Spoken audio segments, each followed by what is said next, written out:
Hey everyone, thanks for joining us again. I'm here with Sam and we're going to talk about Leaf. Okay, so yeah, it's difficult because when I picture Leaf, it's pretty different to what most people think. So, because if you think of a cat, you often think of like quite fluffy, depending on the cat. But if you think more of like a sort of ginger cat, but not too much hair, but definitely has hair. So it's short hair, I guess, not long hair. That's what I'm trying to say. It's a short-haired cat type thing, but 5'10", and a lot thinner than a normal cat. So like quite a thin waistline, quite long, slender arms, long, slender legs. Not like grotesquely long, just longer than you would expect a cat to have.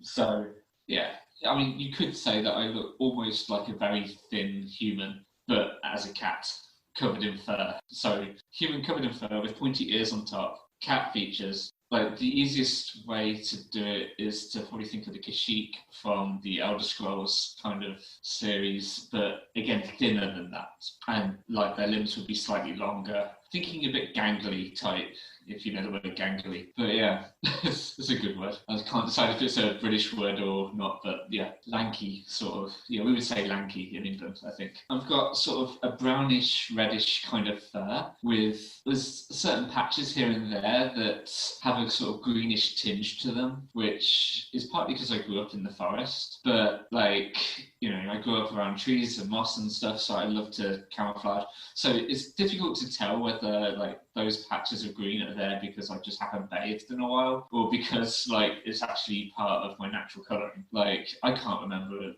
always had it. I do bathe, it just doesn't come off. I've got brown eyes, but the interesting thing about my eyes is like obviously cat's eyes, but they've got little gold flecks in them amongst the brown. So it's mainly brown, but little gold flecks here and there that just make me look a little bit shiny, which does cause problems when I see my reflection sometimes. Because I kind of left quite in a hurry, like when my parents decided to let me explore the world, we'll put it that way. Once they finally had enough of me, like commandeering the shiny things that they were trying to sell to other people that I wasn't ready to part with. I mean, they thought they belonged to them, but slight disagreement there.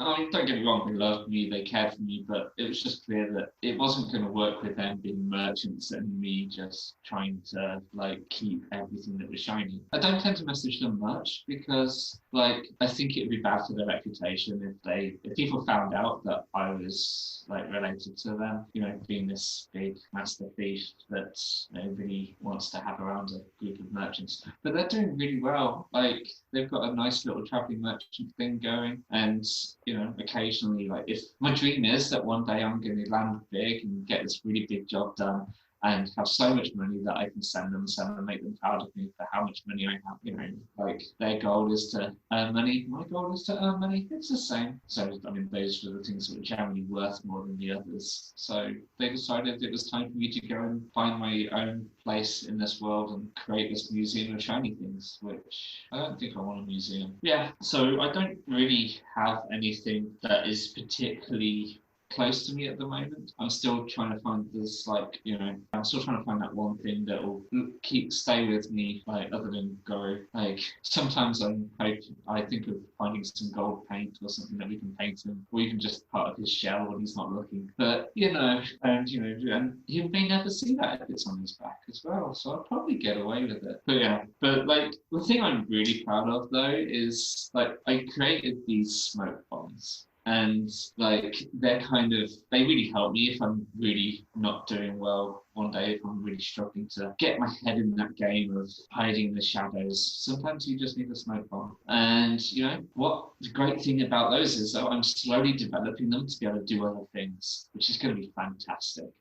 Like, not quite got there yet, but I've got so many ideas for them, like a glitter bomb which will make everything shiny. But yeah, we'll see. My leather armor is pretty standard.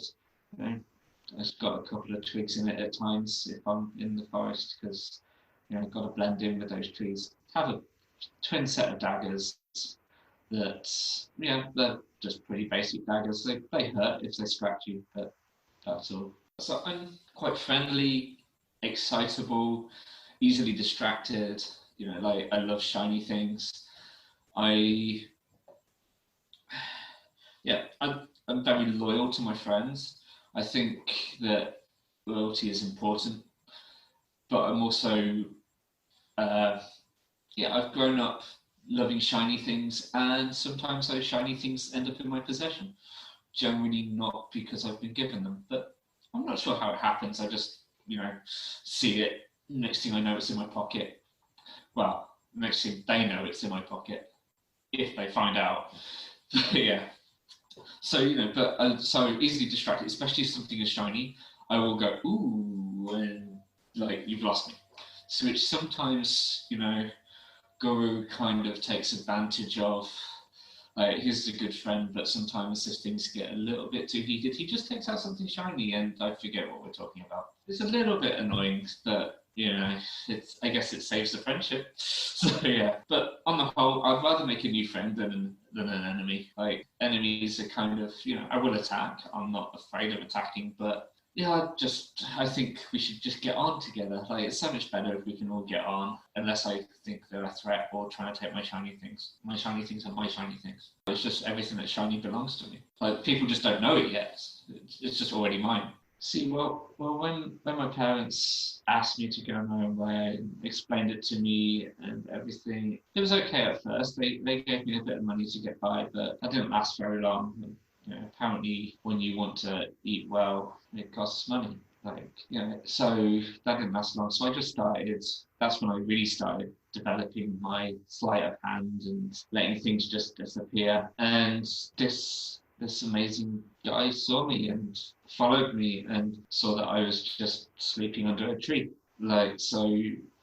He offered to show me more and teach me more. And he's a good fox. Like really showed me the ropes. Honestly, they were just a ragtag band, just a standalone kind of mercenary thief group who, they'd do jobs for people, but generally they were just out for themselves. Like if they heard of a big job, they'd try and do it for someone, but if you ask me, they weren't very competent. That's why we got caught trying to steal from that bank. But yeah, if they'd been a bit cleverer, we wouldn't have got caught. I mean, I do have a good contact, and he's the person who put me in touch with that crew first, just because I didn't really know much at the time, and he kind of took me in and showed me this group, and I think he thought they were better than they were, but yeah. But we're still good friends with this contact. I can still message him.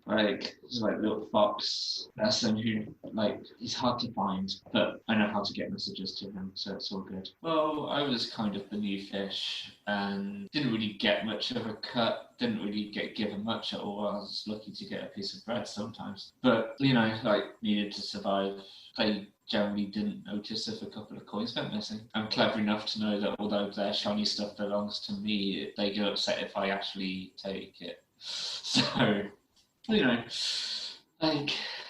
yeah, I'm not stupid. Well, people might think I am. They would give me a little bit just to keep me doing what they wanted, but generally, they didn't give me enough. That's why I was so quick to just abandon them when Guru came along, and yeah, that wasn't a good job anyway. I think I'm mainly in just fun. So I love having a bit of an escape. My work can be quite stressful at times, and for me, I have a very vivid imagination, and my brain works stupidly fast, which means being able to switch off is difficult. And for me, D&D helps me to switch off. So this is a chance for me to get together with people who are friends and make some more friends in America, which is always a good thing, and have some fun. Thank you for listening. I hope you're enjoying this as much as we are. So yeah, I'm hoping the rest of the group are enjoying it too, but I definitely am. So I'll be surviving. You may have already nearly killed me off, but I'll be surviving. Thank you, Sam. And thank you guys for listening. Bye. Bye.